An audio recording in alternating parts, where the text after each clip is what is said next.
미 연준이 최근 추가적인 금리 인상을 시사했습니다. 기준금리 인하 기대감이 사라지면서 미 국채금리는 15년 만에 최고 수준을 기록했습니다. 최근 미국 중앙은행이 지난달 열린 연준 정례회의 의사록을 발표했습니다. 의사록에 따르면 대다수 참석자는 인플레이션 상승 위험이 계속 목격되고 있으며 추가적인 통화 긴축이 필요할 수 있다고 진단했습니다.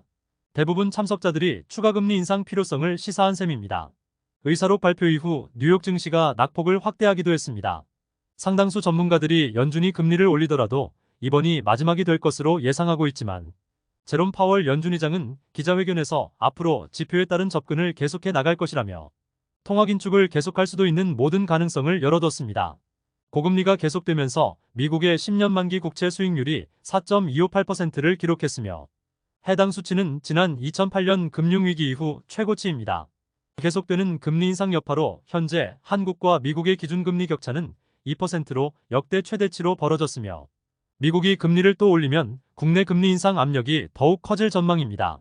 한국 경제에 큰 영향을 미치는 중국 상황도 불확실성이 커지고 있습니다. 최근 중국 부동산발 쇼크가 제2의 리먼 사태로 커질 수 있다는 우려가 확산되고 있습니다. 현재 인민은행이 긴급대책으로 정책금리 인하로 대응하고 있지만 중국 경제는 부동산뿐만 아니라 소비와 생산, 투자 등이 위축되며 나락으로 떨어질 위기입니다. 시장에서는 부동산발 악재가 디플레이션 위기를 맞은 중국 경제의 치명타가 될 수 있다는 분석입니다. 현재 이슈가 된 가장 큰 악재는 대형 부동산 개발업체 비구이 위안이 촉발한 디폴트 위기로 지난 2021년 발생한 헝다그룹 디폴트보다 파급력이 훨씬 큰 상황입니다. 대만 매체 ETtoDay는 비구이 위안 사태가 중국 경제에 큰 충격을 안겨줄 것이라고 보도했습니다. 비구이 위안에는 3만 3천 개가 넘는 협력업체와 7만 명이 넘는 직원들이 있으며 대금 지급이 안 된 주택 90만 채 이상 구매자들에게도 연쇄적인 영향이 갈 수 있습니다.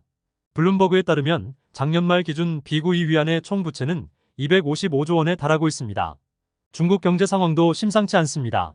올해 7월까지 부동산 개발 투자 증가율이 마이너스 8.5%를 기록하는 등 5개월째 하락 중이며 부동산 시장에 매물이 넘쳐나고 유동성 위기 등이 확산되고 있습니다.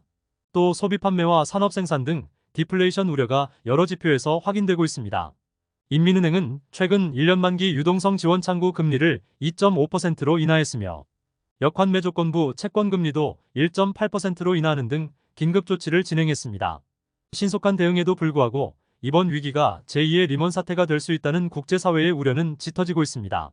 3,880조 원에 달하는 중국 투자 신탁 시장을 지탱하는 가장 큰 축이 부동산이기 때문입니다.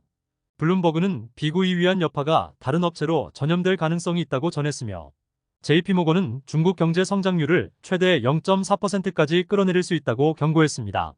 지금까지 잼스톤TV였습니다. 오늘 영상 도움되셨으면 구독과 좋아요 부탁드립니다. 시청해주셔서 감사합니다.